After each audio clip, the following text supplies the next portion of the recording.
Assalamualaikum warahmatullahi wabarakatuh. Alhamdulillahirabbil alamin. Innal hamdalillah nahmaduhu wa nasta'in wa nastaghfiruhu wa na'udzu billahi min syururi anfusina wa min sayyiati a'malina may yahdihillahu fala mudhillalah wa may yudlilhu fala hadiyalah. Asyhadu an la ilaha illallah wa asyhadu anna Muhammadan abduhu wa rasuluhu la nabiyya ba'dah.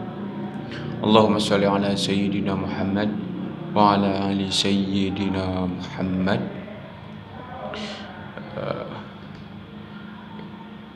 Baik, saya akan menyampaikan di sini yaitu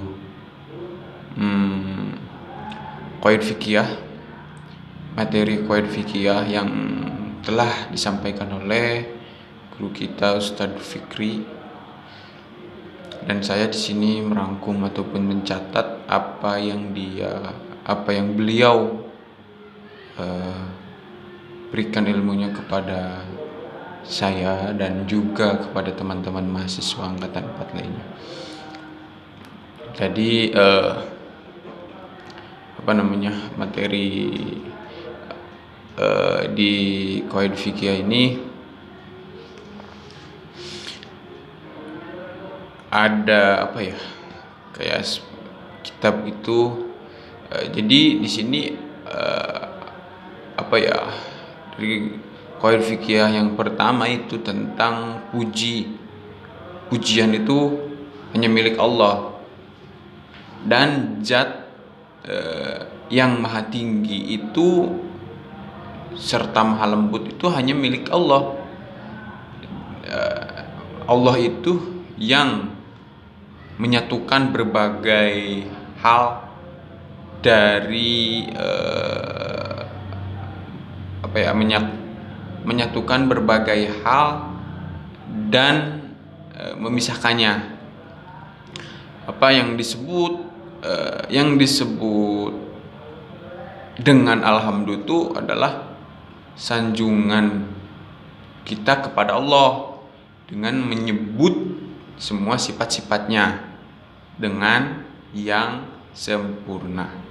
Nah, itu sanjungan kita kepada Allah dengan menyebut nama sifatnya, dan juga kita harus menyebut dengan yang sempurnanya, curahan nikmatnya, luasnya kedermawanan Allah Subhanahu wa taala, dan indahnya hikmah pelajaran dalam hidup kita karena Allah itu adalah zat yang sempurna namanya, dan juga sifatnya, perbuatannya. Tidak ada nama Allah yang tercela. Justru seluruh nama Allah adalah nama-nama yang indah. Nama Allah itu indah, ciptaannya juga indah, alam-alam juga indah, bisa kita lihat dengan mata kita sendiri itu. Tidak ada juga sifat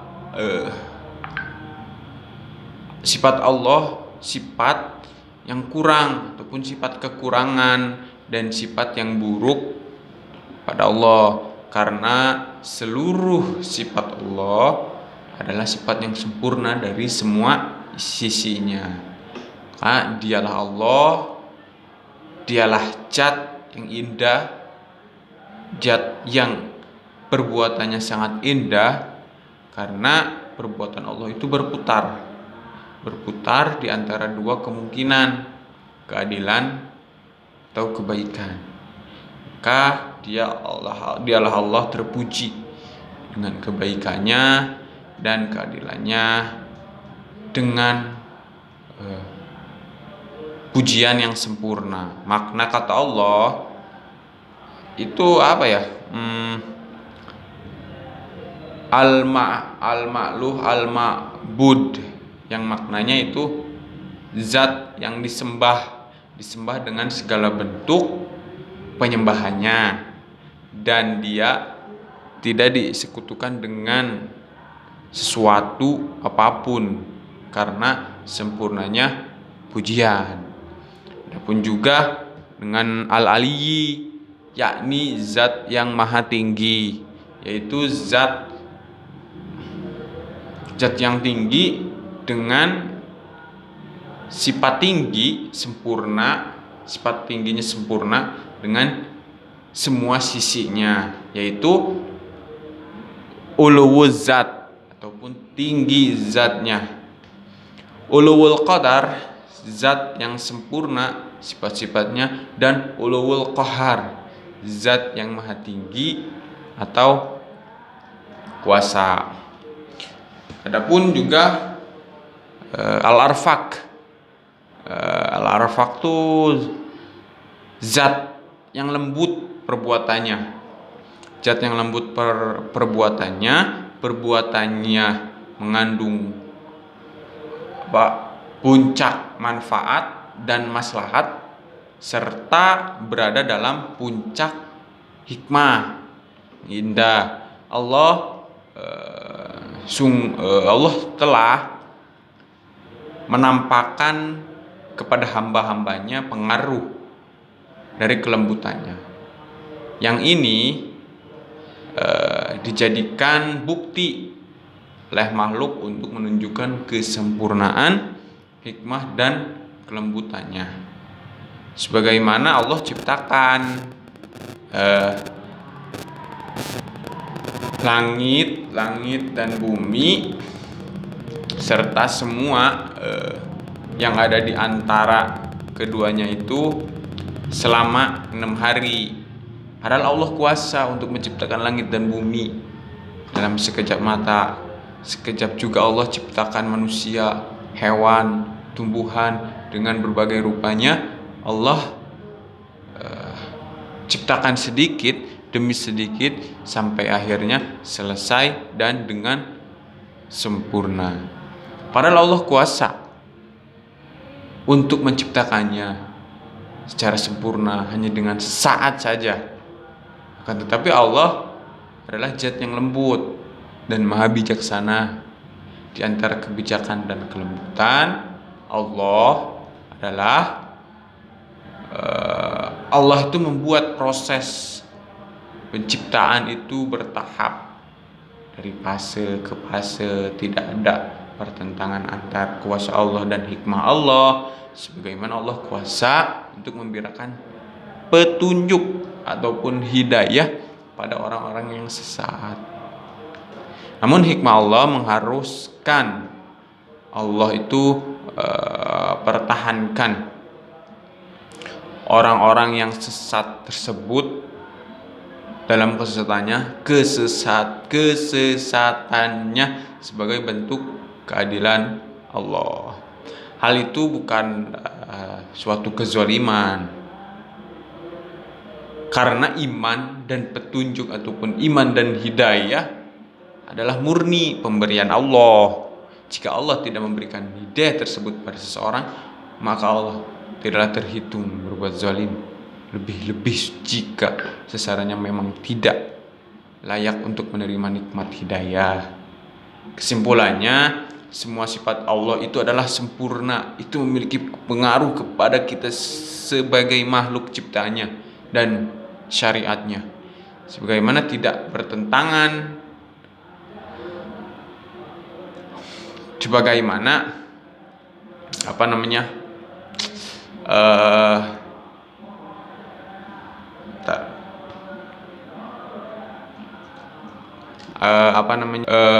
tidak bertentangan dengan makhluk lainnya ataupun dengan sebagian yang lainnya.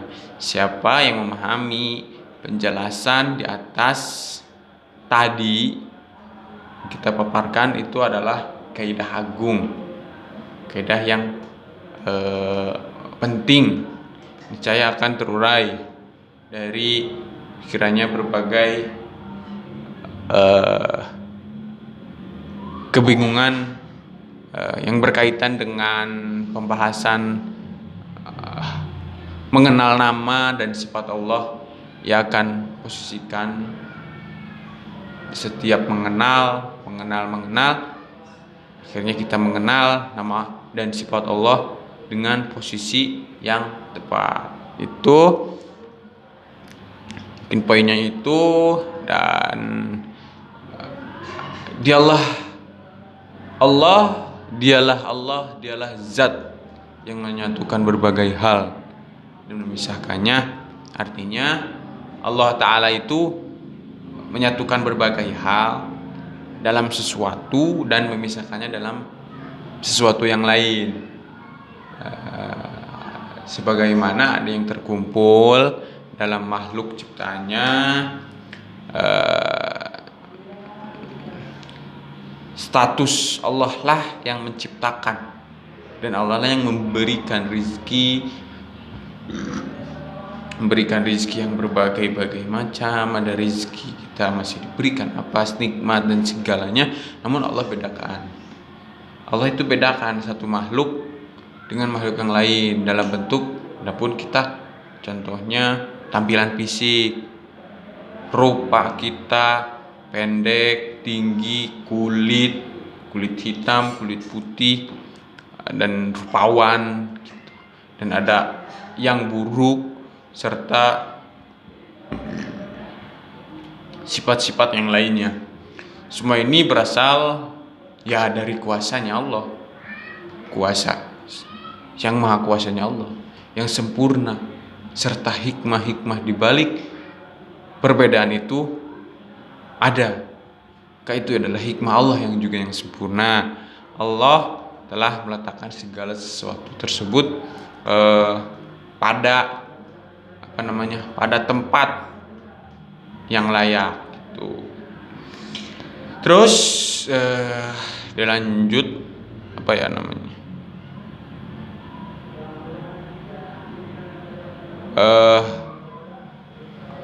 Allah adalah zat yang memiliki nikmat.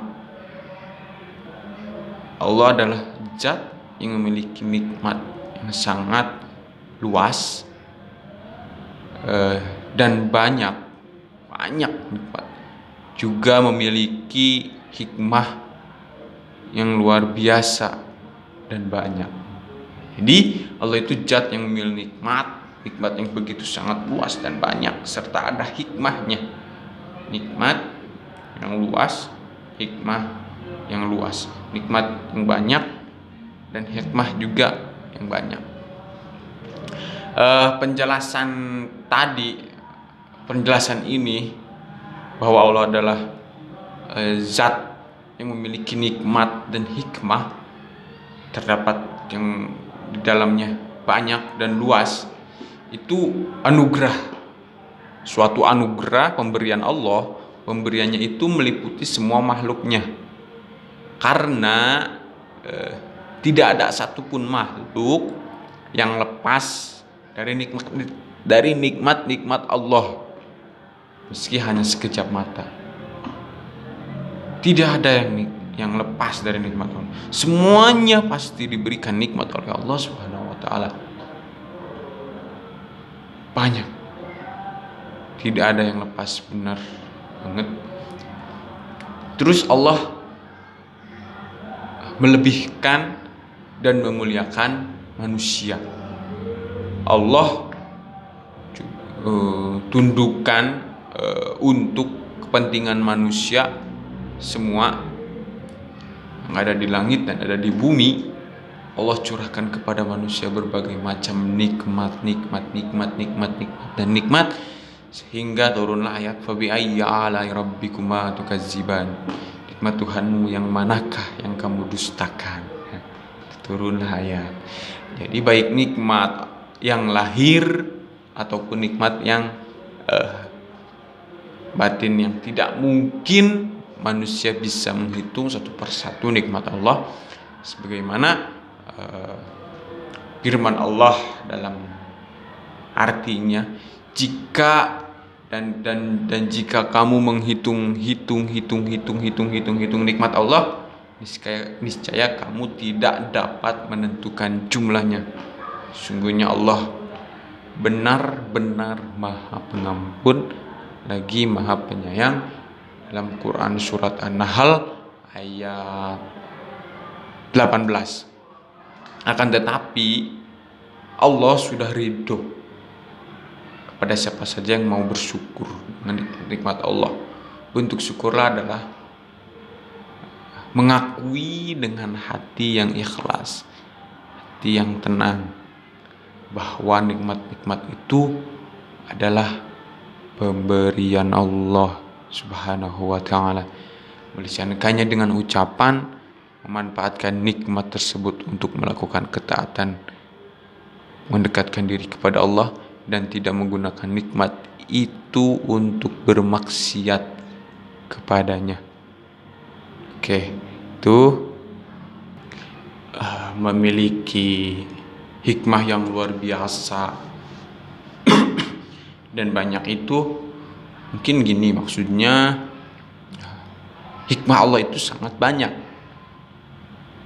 dan mencengangkan akal.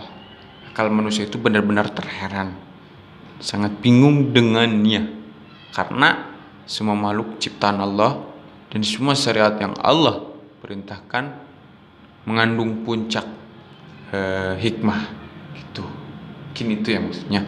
Dan selanjutnya, kemudian sanjungan Allah itu terus menerus untuk seorang Rasul yang berasal dari Quraisy, yang ia adalah penutup para nabi dan Rasul. Juga keluarganya dan sahabatnya yang mereka adalah orang-orang yang bertakwa, orang-orang yang mendapatkan kedudukan yang membanggakan gitu. Pengertian juga sholawat kita kepada Rasul, kepada Nabi, itu Nabi Muhammad sallallahu alaihi wasallam. Allahumma sholli ala sayyidina Muhammad wa ala ali sayyidina Muhammad. Jika sholawat itu jika berasal dari Allah, adalah itu sebuah sanjungan Allah untuk seseorang di hadapan para malaikat, sehingga jika seseorang mendapatkan sholawat, itu artinya ia mendapatkan kebaikan yang banyak. Setelah itu doa dan keselamatan, doa keselamatan, doa untuk mencegah keburukan dan bencana. Setelah itu doa keselamatan untuk mencegah semua keburukan dan bencana. Rasul itu adalah orang yang diberi wahyu, membawa syariat, dan ia diperintahkan untuk mendakwahkannya. Adapun juga dengan khatam, yaitu beliau adalah orang yang dengannya Allah tutup pengutusan para nabi dan rasul, sehingga tidak ada lagi nabi setelahnya. Keluarganya yaitu pengikut nabi yang berada di atas agama Nabi SAW sampai hari kiamat, sehingga ia termasuk keluarga Nabi Muhammad SAW adalah sahabat Nabi. Dengan begitu, maka kalimat keluarga dan sahabat statusnya adalah penyebutan sesuatu yang lebih sempit disambungkan kepada sesuatu yang maknanya lebih luas, yaitu keluarga dalam pengertian pengikut. Ia menunjukkan istimewanya para sahabat dan mulianya mereka. Hal itu dikarenakan ilmu dan amal yang mereka miliki, itulah ketakwaan yang sempurna, yang menyebabkan mereka mendapatkan hal yang membanggakan di dunia dan akhirat.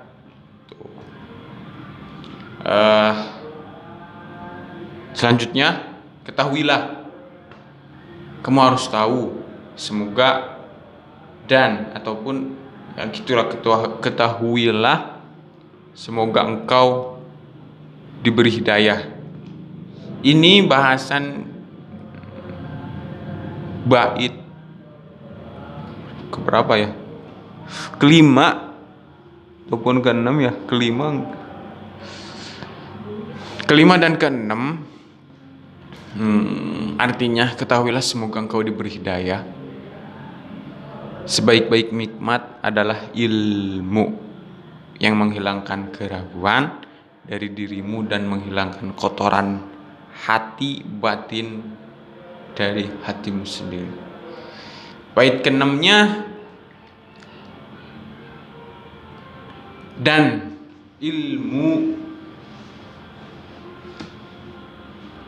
ilmu tersebut menyingkap kebenaran sebagai suatu kebenaran bagi orang-orang yang masih punya hati, dan ilmu tersebut mengantarkan seorang hamba pada apa yang dia inginkan. Artinya nikmat Allah pada manusia sangatlah banyak tadi, banyak dan luas. Paling utama yang Allah berikan kepada manusia di dunia adalah ilman yang bermanfaat. Itu ilman nafi'an wa rizqan thayyiban wa amalan mutaqabbalan. Ilmu yang bermanfaat.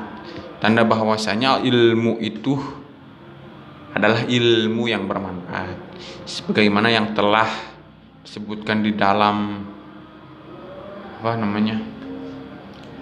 Nazom, ilmu tersebut menghilangkan dua hal dari hati, itu subhat dan syahwat.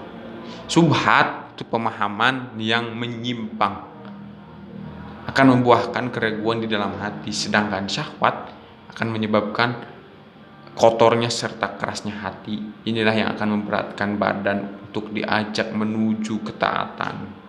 Subhat cari ilmu yang bermanfaat itu yang didapatkan oleh seseorang ialah untuk menghilangkan dua penyakit tadi, itu subhat dan syahwat. Sebaliknya ilmu tersebut itu akan mendatangkan untuk pemiliknya kebaikan dari dua penyakit tadi. Pertama ialah keyakinan yang merupakan kebalikan dari keraguan, dan keimanan yang sempurna yang akan mengantarkan seorang hamba kepada semua yang dia diinginkan. Kedua ialah keimanan yang akan membuahkan amal yang soleh. Keimanan yang sempurna ini adalah kebalikan dari syahwat. Jika seorang itu semakin bertambah ilmu yang bermanfaat, maka akan semakin sempurnalah keyakinannya, dan akan semakin sempurnalah keinginan baiknya. Tidak akan terwujud kebaikan pada seorang hamba kecuali dengan dua hal ini. Hal tadi akan menjadi imam di dalam agama, sebagaimana firman Allah yang artinya, ya Tuhan kami, anugerahkanlah kepada kami istri-istri kami dan keturunan kami sebagai penyenang hati, penyejuk hati kami, dan jadikanlah kami imam bagi orang-orang yang bertakwa. Surat Al-Furqan ayat 74. Imam bagi orang bertakwa itu sama dengan imam di dalam agama. Itu menjadi teladan dan contoh yang baik untuk orang-orang yang bertakwa. Setelahnya hal ini baru akan terwujud manakala ada dua hal ini pada dirinya, yaitu yakin dan iman yang sempurna. Derajat yakin itu ada 3 macam. Yang satu lebih tinggi dari yang lainnya, urutannya itu ilmu yakin, ainul yakin, haqqul yakin. Ilmu yakin contohnya pengetahuan yang kita pada saat ini tentang surga dan neraka. Yakin. Ainul yakin adalah manusia telah tiba pada hari kiamat. Dan didekatkanlah, kata Allah Subhanahu wa taala, surga untuk orang-orang yang bertakwa. Dan dinampakkanlah neraka untuk orang-orang yang sesat. Asy-Syura ayat 90 sampai 91. Ketika itu mereka melihat surga dan neraka sebelum memasukinya. Yang ketiga yaitu haqqul yakin, yaitu manakala seseorang telah memasuki surga dan neraka gitu. Jadi kesimpulan itu ialah ilmu adalah pohon. Ilmu adalah pohon yang akan berbuah semua ucapan dan perbuatan yang baik. Kebodohan adalah pohon yang berbuah segala ucapan dan perbuatan yang buruk gitu. Dan bait ketujuh yaitu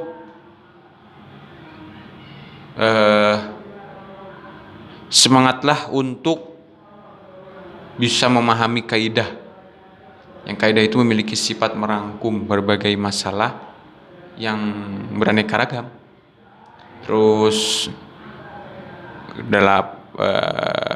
kedelapan tuh kaidahnya semoga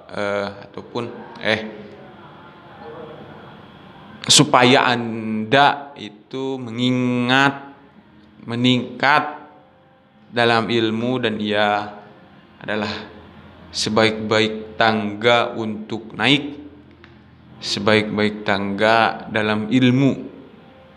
Sebaik-baik tangga dalam ilmu adalah belajarnya dari dasar, dan dengannya engkau meneladani jalan-jalan orang-orang yang diberi taufik. Terus yang selanjutnya yang bait ke-9 itu inilah beberapa kaidah yang disusun dalam bentuk nazam, kumpulkan dari kitab-kitab para ulama yang didapatkannya. Yang ke-10, semoga Allah memberikan balasan kepada mereka, para ulama kita, dengan balasan yang besar dari Allah Subhanahu wa taala, dan Allah senantiasa memberikan maaf kepada mereka di samping ampunannya dan juga kebaikannya. Hal ini karena kan kaidah itu termasuk sebab yang efektif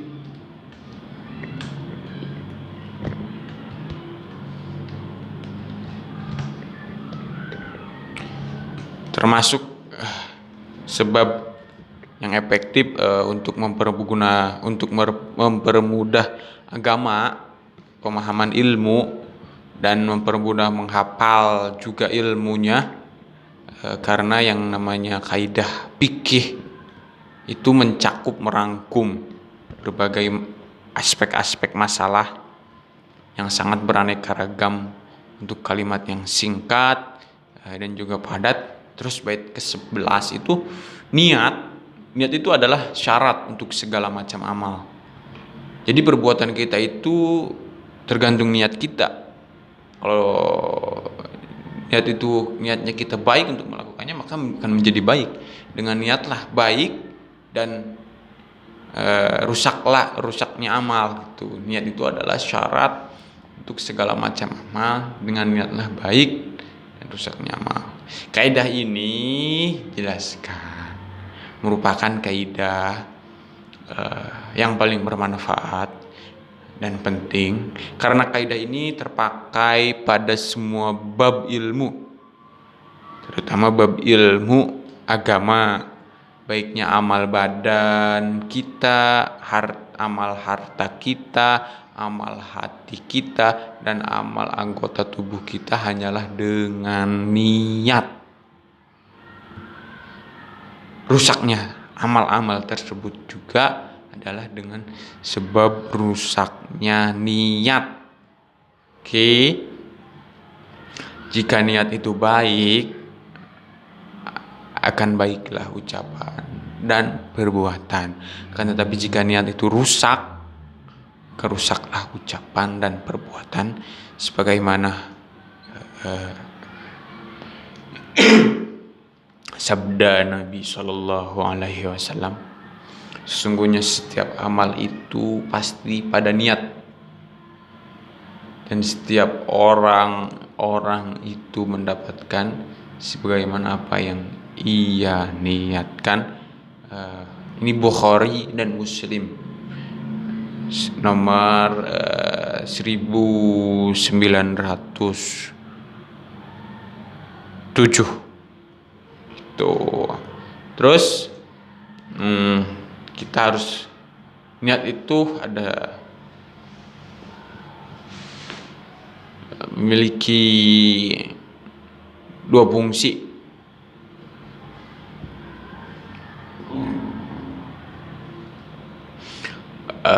Yang pertama, membedakan antara ibadah dan non ibadah.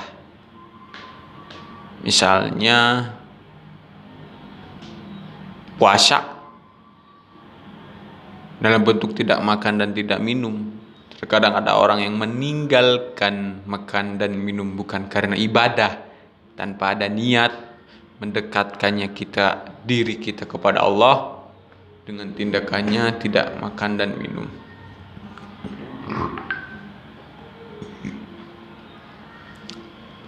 Tuh. Terkadang tidak makan dan tidak minum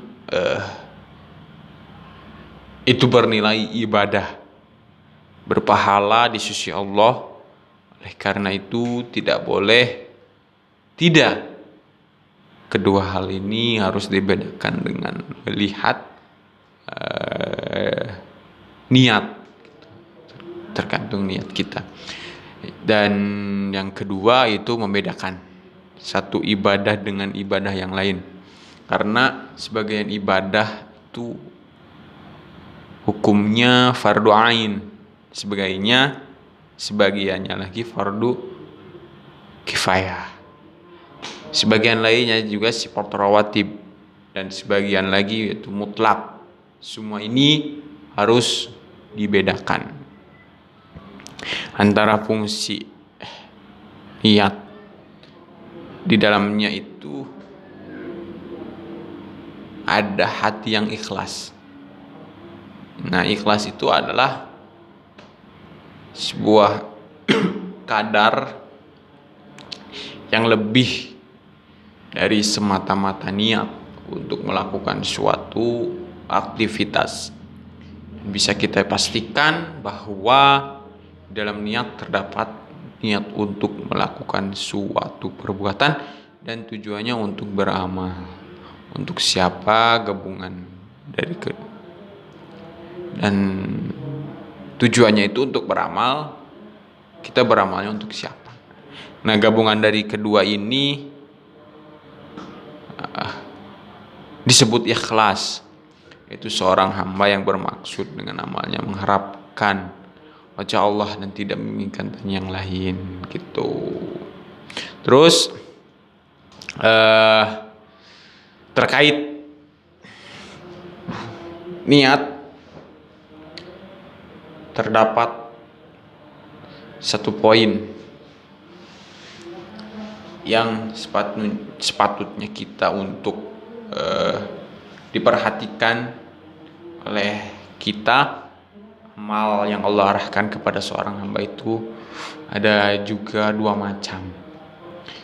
Pertama itu perkara yang menimbulkan agar seorang hamba melakukannya, atau murad.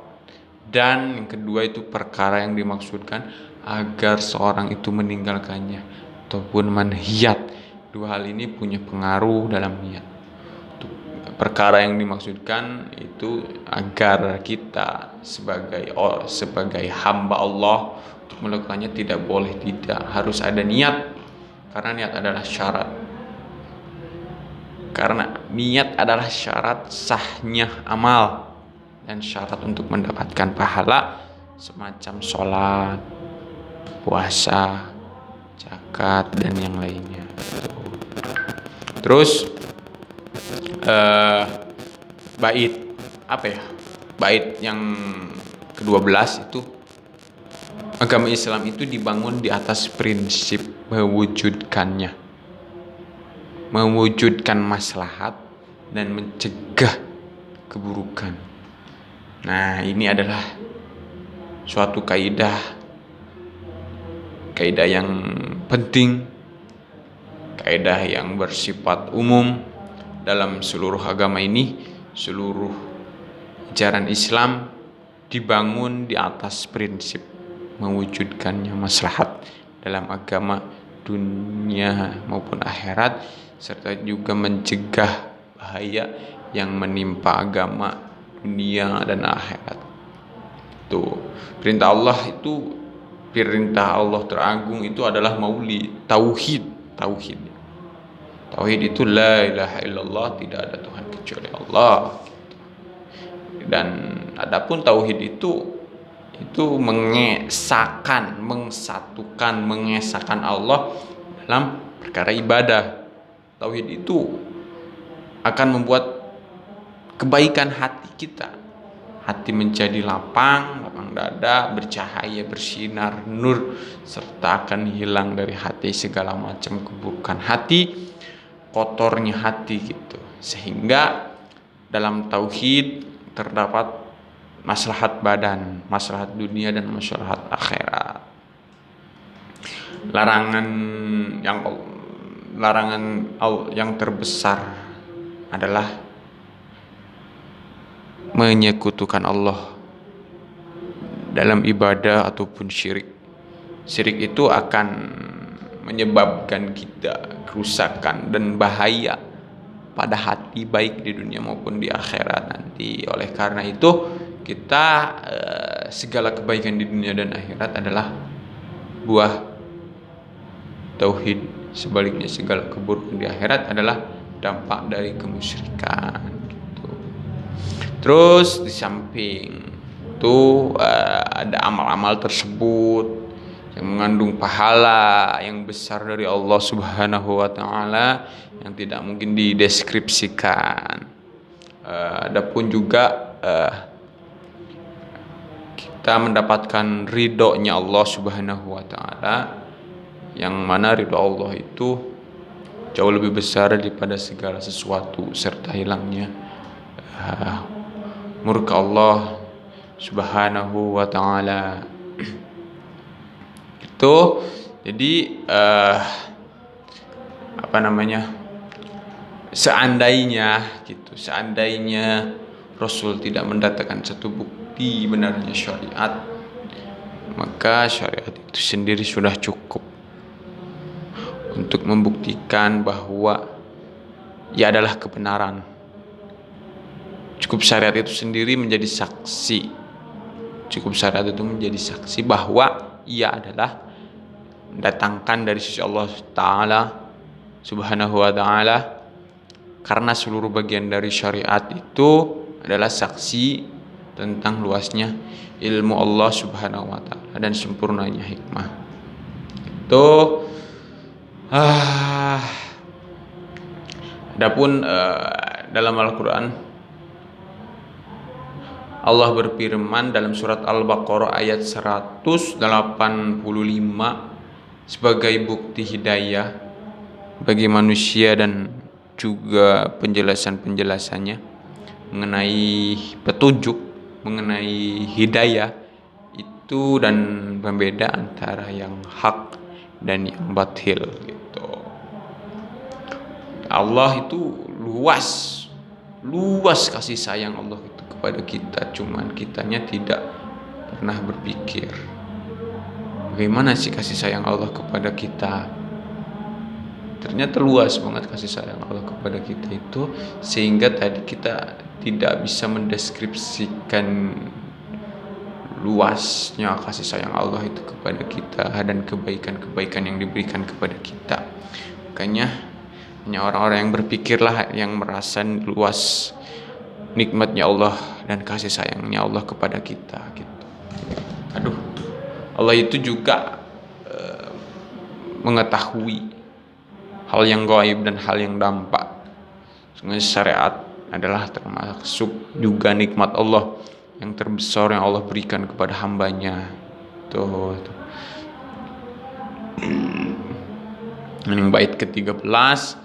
Jika terjadi sebuah pertentangan pada jumlah maslahat, maka yang didahulukan adalah maslahat yang lebih besar. Kenapa? Contohnya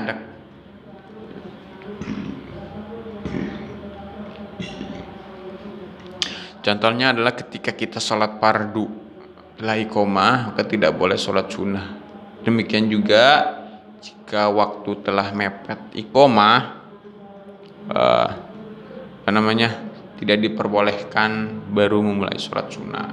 Demikian juga tidak diperbolehkan bagi seseorang untuk mengerjakan puasa sunnah, haji sunnah ataupun umroh sunnah, padahal dia masih memiliki kewajiban yang harus didahulukan adalah yang wajib. Demikian juga tidak terdapat masalah yang dua-duanya wajib. Yang didahulukan adalah yang paling wajib. Contohnya kita didahulukan sholat fardu yang lima daripada sholat nazar. Demikian juga semacam nafkah wajib untuk istri, kerabat, budak-budak, setelah itu kerabat yang agak jauh, begitupun dengan zakat fitrah. Tuh. Dan juga didahulukan amal yang manfaatnya luas, semacam mengajar, itu luas banget, menjenguk orang sakit, mengurus jenazah, dibandingkan amal yang manfaatnya terbatas hanya untuk pelaku. Contohnya sholat sunnah, zikir, dan juga zikir-zikir semacamnya. Bait ke-14, kebalikannya adalah ketika terjadi pertentangan hal-hal yang buruk ataupun mafasid, maka yang diambil adalah yang lebih rendah dari keburukan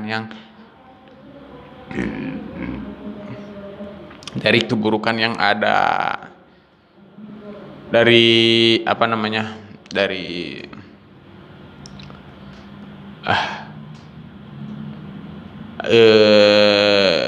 bait yang tadi yang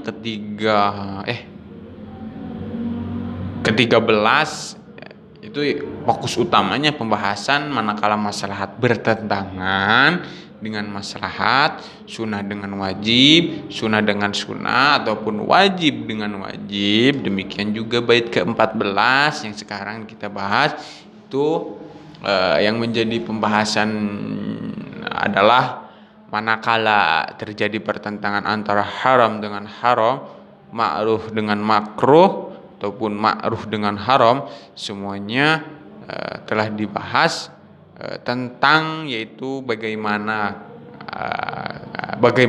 sikap kita yang seharusnya diambil. Namun jika itu haram dengan wajib bertentangan, maka yang wajiblah yang diambil gitu. Contohnya ada sesuatu yang haram dan wajib, kita harus pilih mana?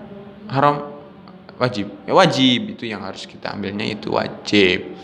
Maka jika makruh dengan sunnah ataupun mustahab, maka yang didahulukan adalah mustahab dibandingkan makruh gitu. Sebagai contoh ilustrasinya, hukum sholat berjamaah itu di masjid adalah wajib bagi seseorang lelaki dewasa. Kan tetapi ketika ia pergi ke masjid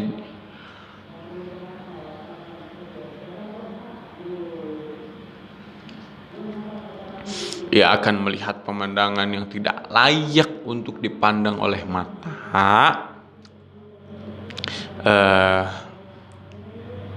Mungkin karena kondisi itu mau tidak mau ia tidak bisa menghindarinya, di kasus ini terdapat dua hal yang bertentangan. Itu pergi ke masjid untuk sholat berjamaah hukumnya adalah wajib, sedangkan melihat pemandangan yang haram hukumnya haram.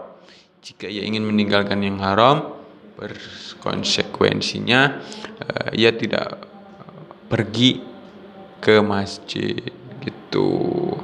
Terus bait ke-15, kaidah dalam syariat memberikan suatu kemudahan dalam semua perkara yang terjadi padanya, yaitu kesulitan. Tuh Allah dalam surat Al-Hajj ayat 78, Allah tidaklah jadikan untuk kalian kesulitan dalam agama. Terkait ini ada dua macam. Hal pertama yaitu hal hamba yang tidak mampu melakukannya, Allah tidaklah membebaninya untuk melakukan hal tersebut.